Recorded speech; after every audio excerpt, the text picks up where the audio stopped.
내가 그리스도와 함께 십자가에 못 박혔나니 그런 적 이제는 내가 산 것이 아니야 오직 내 안에 그리스도께서 사신 것이라.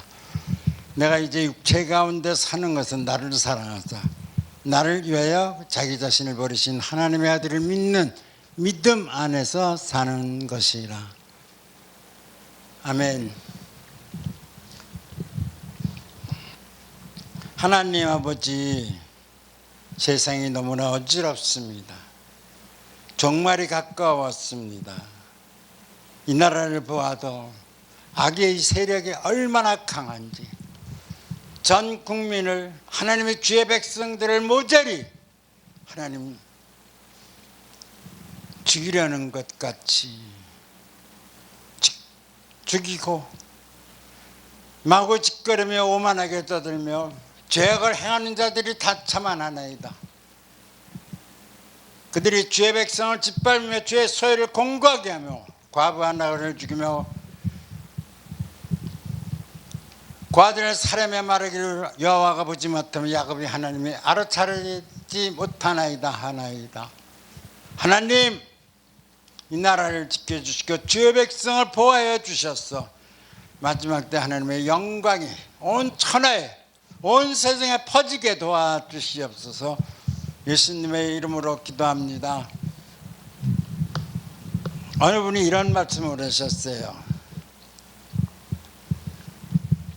사람이 무엇을 배워야 사람답게 사느냐, 짐승보다 낫느냐 그래요. 그러니까 하나님이 창조한 이 세상에 사람과 짐승을 창조하셨는데 그 간격이 크듯 배운 사람과 배우지 않은 사람의 간격은 이보다 훨씬 크다는 거죠. 배운 사람은 사람답게 살지만 배우지 않는 사람은 짐승이라. 성경에도 느부갓네살 왕, 바로 이런 사람은 짐승이라고 했습니다. 왕이지만 하나님의 믿는 자들만이 백성이라고 하셨죠. 그러니까 그 짐승보다 나을 수 있는 것은 성경에 기록된 대로 우리가 실천해야 되는데 우리는 그런 것을 깨닫지 못하고 예수 그리스도는 그냥 물질의 복을 주는 거로만 생각하고 있습니다. 다시 말하면 예수님이 로마서 8장에 이런 말씀을 하세요.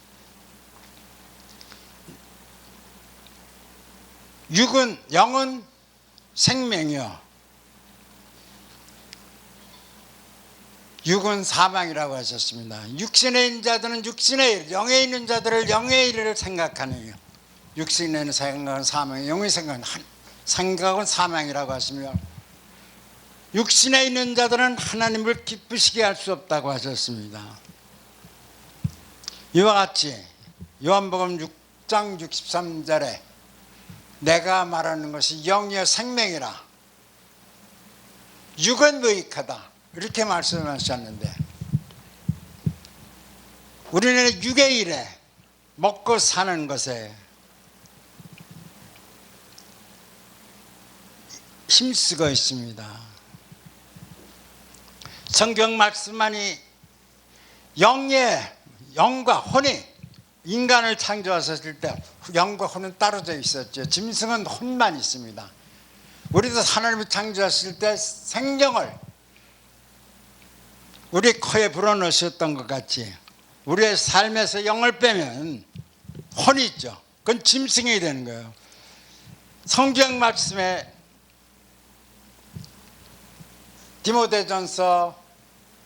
디모데후서 4장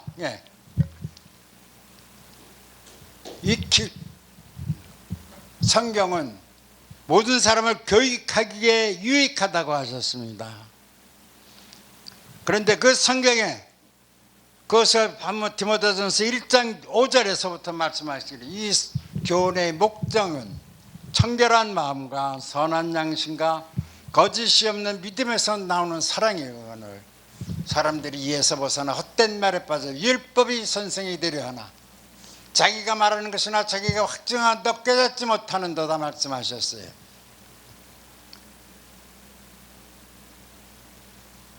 예수 그리스도 입에서 나오는 말이 영이라고 했으니까 우리는 영을, 말씀을 쫓아서 살아야죠. 가장 우리 인간 사회에서 많이 하는 것이 비판입니다. 마태복음 7장 1절에도 비판을 받지 아니하려거든 비판하지 말라. 너희가 비판하는 그 비판으로 너희가 비판을 받을 것이요 너희가 헤아리는 그 헤아림으로 너희가 헤아림을 받을 것이니라 했었는데 우리는 자기 자신은 모르고 남을 많이 엮었죠. 자기 허물이 있는데 다윗의 성경에 제가 성경을 읽었을 때 깜짝 놀란 게 있어요. 다윗은 성경을 기록된 걸 보면 다윗이 기도해 시편 15편에도 말씀하시죠. 여호와 주 장막에 머무를 자 누구오며 주 성산에 사는 자 누구오니까 정직하게 행하며 공의를 실천하며 그 마음의 진실을 말하며 그 여러 남으로 멀어지지 않고 이웃에게 악을 행하지며 그의 이웃을 비방하지 아니하며 이런 말씀이 있어서 자기를 깨우치게 기도를 했더라고요. 많은 사람을 위해서 기도한 것이 아니라 하나님 여호와 내가 어떻게 해야 변화되는 거란 그런 기도를 했어요. 나라와 민족을 위해서 기도하는 건 당연합니다. 그러나 다윗의 기도는 자기의 변화되는 모습을 성경에 기록되어 있어요. 시편 19편에도 7절에서부터 말씀합니다. 여호와의 율법은 완전한 영혼을 소생케 하며 여호와의 친구는 확실하게 우둔한 자를 지혜롭게 하며 여호와의 교훈은 정직한 마음을 기쁘고 여호와의 계명은 순결의 눈을 밝게 하시는도다. 이렇게 말하면서 여호와의 말씀이 꿀과 송이꿀보다 더 달라고 했어요. 그리고 이 말씀을 비추어서 여호와여 내가 내 허물이 뭔지 깨닫게 해달라고 이것을 지킴으로 내가 생명에 이른다고 말씀하셨는데 자기의 허물, 자기의 단점을 깨닫고 하나님 앞에 무릎 꿇고 기도합니다. 시편 141편에도 이렇게 말씀하세요. 여호와여 내 입에 파수꾼을 세우시고 내 입술의 문을 지키소서. 내 마음이 악한 일에 기울어 죄악을 행하는 자들과 함께 악을 행하지 말게 하시고 그들의 진수 성찬을 먹지 말게 하소서 하고 기도를 했어요. 근데 사람들은 거듭나라 그랬는데 거듭나는 것이 아니라 남을 비판하는 데 가장 심입니다. 시편 32편 16절에 32절에는 이렇게 되어 있죠. 노하기를 더디하는 것이 노하기를 더디하는 것은 용사보다 낫고 자기 마음을 다스리는 자는 성을 빼앗는 보다 나으니라 하셨고 시편 11절에는 남의 허물을 용서하는 자는 그것이 사랑이라고 했어요. 자기 영광이라고 했어요.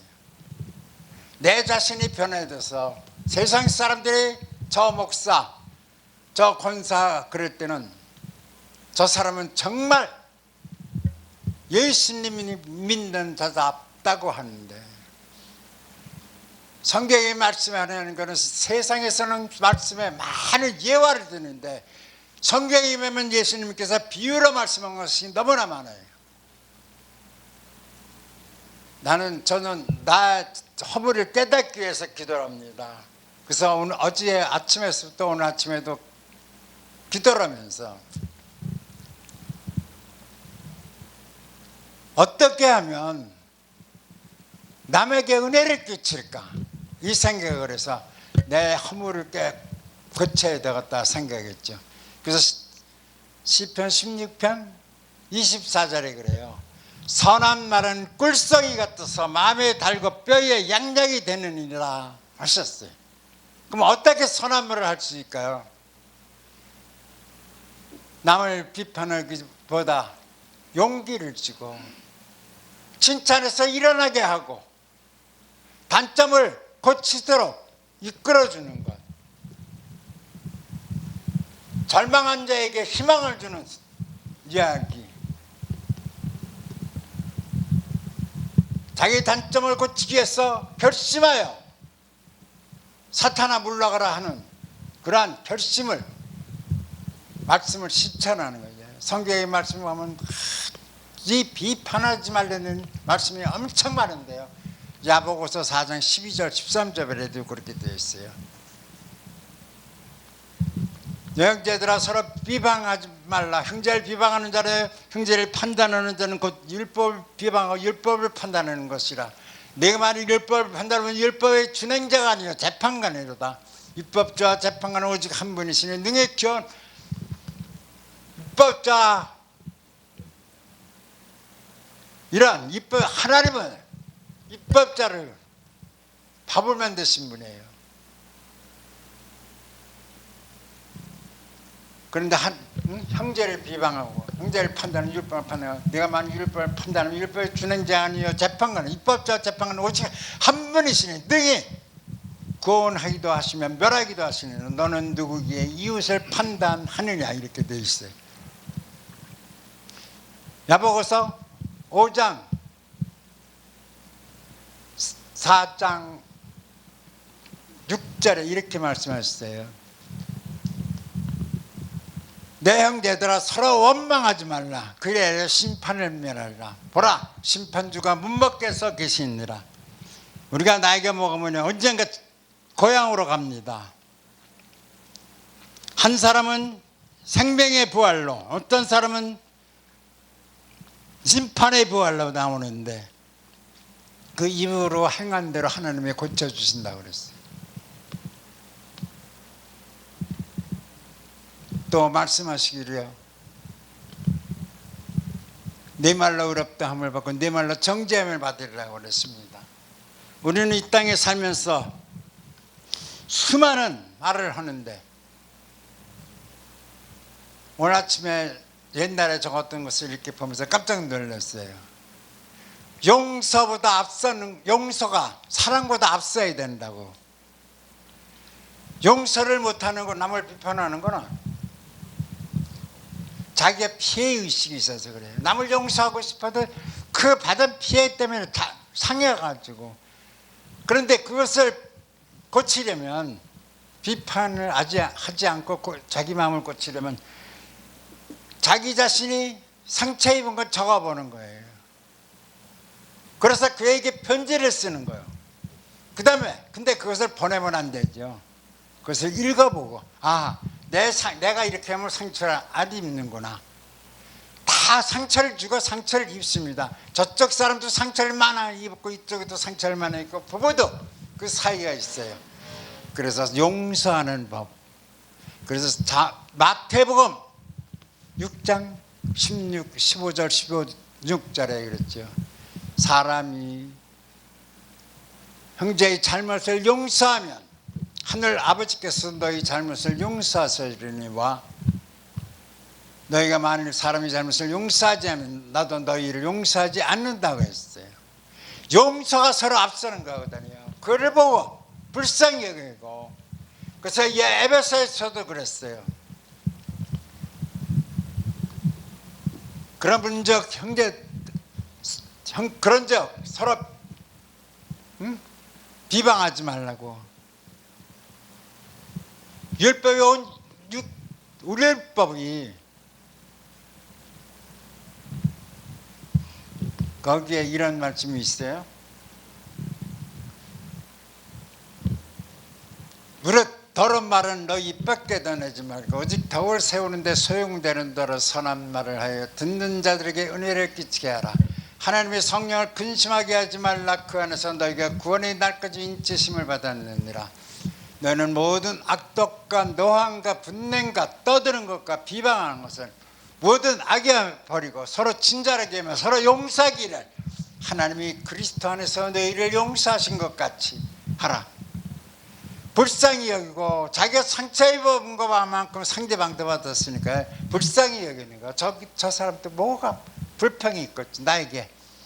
그것이 뭔가 궁일이 여기고 용서했을 때 하나님이 우리를 용서해 주시는 거예요. 이 땅에는 서로가 부부도 원수가 되고 형제도 원수가 되고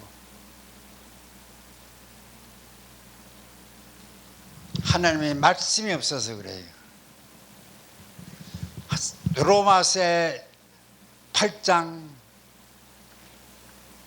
16절인가는 이렇게 돼 있어요. 형제들아, 너희가 육신대로 살면 반드시 죽을 것이로되 영으로서 몸의 행실을 죽이면 살리니 무릇 하나님의 영으로 인도받은 사람은 하나님이 살아요. 이래요. 이 말씀으로 죽이는 거예요. 자기 단점을, 혈기를. 하나님의 명령이 비판하지 말라, 노하지 말라 했는데 그 말씀을 지키려 노력을 했을 때 좀 힘들지만 반드시 지켜질 수 있는 그것이 되더라고요. 저도 아주 유명하죠. 욕하는데, 비판하는데, 불평불만하는데 하나님의 말씀을 지키려고 했더니요, 기적이 일어나요. 기적. 정말 기적이 일어나요. 삶이 변화되고 또 하나님이 주시는 것, 그것이 물질이 많지는 않지만 풍족해지고 날마다 행복해집니다. 서로 사랑하려고 노력을 해야지. 하나님이 이렇게 말씀하세요. 직장이 되는 것도 노력해야죠. 거기서 잘해야죠. 땀 흘려야 되죠. 하나님의 말씀은 생명의 말씀이에요. 이거는 이 성경을 주셨는데 이 성경의 말씀이 생명인데 지키려고 땀을 노력해야 되는데 애쓰고 힘써야 되는데 애쓰고 힘쓰는 자가 너무나 드물어요. 이 말씀을 지키려고 끝까지 가야 됩니다. 다윗처럼 말씀이 생명이 되어야 돼요. 그 말씀이 나의 삶을 지배해야 돼요. 내 안에 예수 그리스도가 있어야 돼요. 내가 예수와 함께 있어야 돼요. 세상 것을 쓰는 게 아니라 하나님의 원대로, 하나님의 뜻대로 사는 것이 거듭난 사람이고 새 사람이고 성령의 사람이고 하나님의 사람입니다. 우리가 이 땅에 잠깐이면 심판대 앞에 서게 됩니다. 어떤 사람은 영생, 어떤 사람은 심판의 부활, 그 사망이 얼마나 두려웠고 떨리는지 한마디만 더 드리면요, 이사야 34장 14절에 이런 기록이 있었어요. 너희 먼데 있는 자들아, 내가 한 것을 들어, 가까이 있는 자들아, 너는 들어라. 시온의 죄인들이 말하기를, 우리 중에 누가 삼키는 물과 함께 거하겠으며 우리 중에 누가 영령이 타는 것과 함께 하려. 이렇게 지옥에 타박한 것을 말했습니다. 어떻게 삼키는 물 속에서 살려고 그래요? 어떻게 영령이 타는 속에서 살 수 있을까요? 이것이 지옥입니다. 지옥 생각하면서 영원한 천국을 바라보며 이 땅의 허물, 남을 비판하고 내 잔점을 그 분노를 내고 남을 욕하고 자기는 선인같이 사는 것이 아니라 하나님의 말씀대로 하나님의 말씀을 지키며 매일매일 사도 바울처럼 죽어가는 겁니다. 이렇게 했을 때 우리의 가정은 변화되고 내 주변 사람들도 변화되고 예수 그리스도의 영광이 드러나는 그러한 삶이 될 줄 압니다.